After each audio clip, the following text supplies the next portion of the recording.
Bom dia a todos, eu sou o Renan Fernandes, um dos integrantes do Grupo 9 que aborda sobre o tema de riscos climáticos e ambientais nos biomas brasileiros. Antes de iniciarmos, é importante ressaltar que estes dados foram disponibilizados pelos dados abertos do site gov.br, pelo Instituto Nacional de Pesquisa Espacial, o INPE, e os mesmos dados foram tratados e processados com uma técnica de pipeline criada pelo nosso grupo para a apresentação deste trabalho.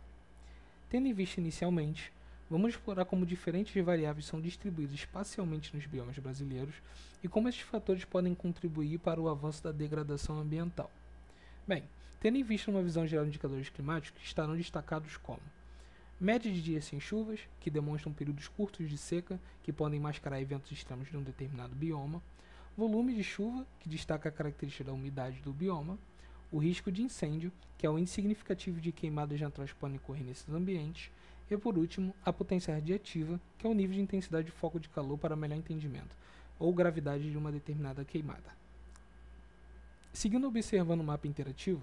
onde cada gráfico de pixel representa um bioma específico, com cores distintas para cada um deles. Entre eles nós temos a Amazônia, a Caatinga, o Cerrado, a Mata Atlântica, a Pampa e o Pantanal.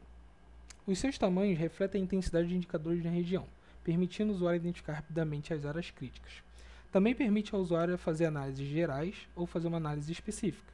sendo geral com uma interatividade com o mapa semelhante ao uso do Google Maps, onde o usuário pode vir no mapa e procurar por um determinado estado, e de acordo com a legenda apresentada aqui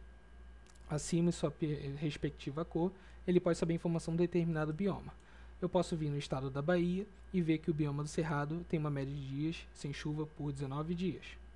Eu posso vir no estado de Rondônia e ver que o bioma da Amazônia tem uma média de dias sem chuva de 13 dias. Ou posso fazer pesquisas mais específicas, fazendo filtragens para um determinado mês, fazendo filtragens para um determinado estado, e também posso fazer filtragens para um determinado tipo de bioma. Bem, o uso desse painel traz em si coisas essenciais para beneficiar a questão de identificar padrões regionais e biomas vulneráveis que apresentam combinações críticas, como seca prolongada e também alto risco de incêndios, apoiar políticas públicas e ações preventivas, permitindo que as autoridades tomem decisões baseadas em dados, e também monitorar impactos ambientais e climáticos em tempo real, contribuindo para a estratégia de preservação e mitigação de impactos.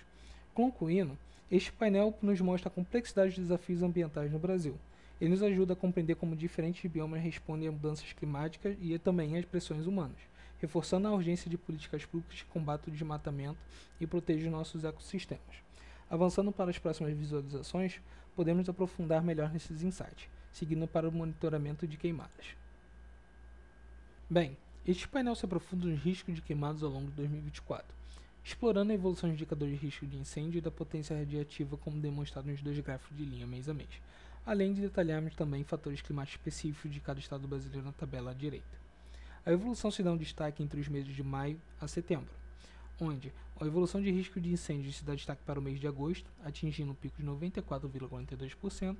e a evolução de potência radiativa se dá destaque para o mês de junho, atingindo um pico de 20,82%.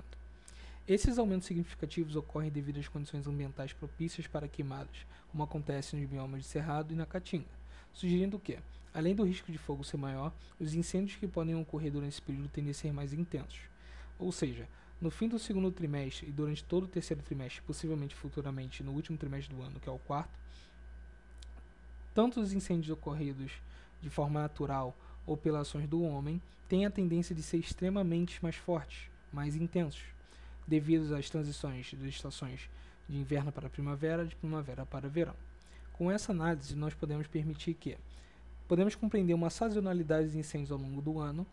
identificar estados vulneráveis ajudando a priorizar ações preventivas de recursos com estado com maior risco, e também podemos até antecipar ações com análise temporal, possibilitando prever e mitigar alguns efeitos de incêndios. Concluindo, que o aumento de risco de incêndio de potência radiativa ao longo de 2024 reflete a necessidade de ações rápidas e eficazes, para que os impactos de queimadas sejam mitigados. Estados como os de Goiás e Mato Grosso se destacam de áreas críticas, justamente biomas que têm tanto a Caatinga, tanto o Cerrado. Enquanto o pico de incêndio de setembro exige uma atenção concentrada durante a estação seca. Seguindo avante, seguindo o próximo painel, podemos visualizar que o monitoramento de estilos de bioma traz uma outra perspectiva dessa análise. Bom dia, pessoal. Meu nome é Pedro Henrique e eu vou apresentar para vocês duas telas do nosso dashboard. Essa primeira que vocês estão visualizando é sobre o monitoramento de volume de chuvas nível Brasil, mas a gente consegue fazer análises micro dentro de biomas e estados específicos, que eu vou estar demonstrando para vocês agora. Primeiro, aqui na parte de cima da tela, a gente consegue ter um filtro que a gente consegue visualizar o estado e o bioma, se a gente está filtrando por algum deles, bem como a gente tem as informações de médias de dia sem chuva, que aquele estado ou bioma apresenta nos 3 primeiros trimestres do ano, assim como o volume de chuva que ele apresentou. Se a gente fizer um filtro focado apenas em um bioma específico, a gente consegue modificar toda a tela e visualizar que, por exemplo, no bioma da Amazônia, a gente teve, nesse período de tempo, um risco de incêndio baixo, com apenas 13,02%, e um volume de chuva também baixo, com apenas 176,91 milímetros, que é abaixo da meta de 300. Assim como do lado direito a gente consegue visualizar numericamente, dentre cada estado que tem em seu território o bioma da Amazônia, a gente consegue fazer uma análise pelos números de volume de chuva e o risco de incêndio. Eles estão numericamente representados aqui, porém a gente consegue fazer uma melhor visualização pelos gráficos. Então, por exemplo, a gente tem esse gráfico abaixo com os estados com maiores volumes de chuva. Já que a gente filtrou pelo bioma da Amazônia, a gente consegue ver que o estado de Roraima é o estado que nesse período de tempo apresentou o maior volume de chuva, com 672,62 milímetros, enquanto que lá embaixo o estado do Tocantins foi o estado que apresentou o menor volume de chuva, com apenas 176,91.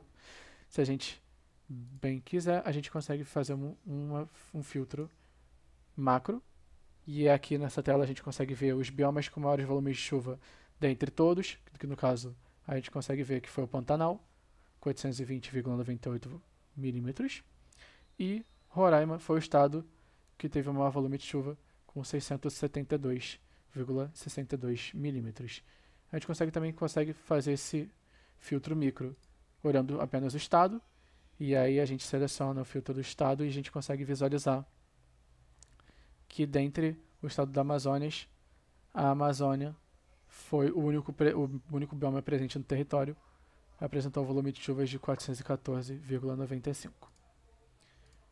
Voltando aqui para a visualização macro, agora eu vou apresentar para vocês a nossa segunda tela, que é de previsões. Porque a gente teve os dados para fazer análise dentre os 3 primeiros trimestres do ano, porém a gente não teve para fazer análise do ano como um todo. Então o que a gente fez foi pegar os dados que a gente teve disponível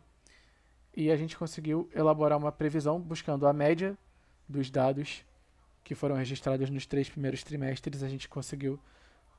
montar uma previsão média de como seria o comportamento do volume de chuva, do risco de incêndio e da potência radiativa nesse último trimestre do ano. Nessa tela a gente consegue fazer uma análise tanto macro, olhando o trimestre como um todo, quanto micro. Eu vou começar mostrando a análise micro dentro do mês de novembro para falar que, por exemplo, a gente tem aqui a visualização, né, da previsão de volume de chuva do mês de novembro. Ela vai ser alto, vai estar em 404,80. O risco de incêndio vai estar abaixo da meta, com 24,40.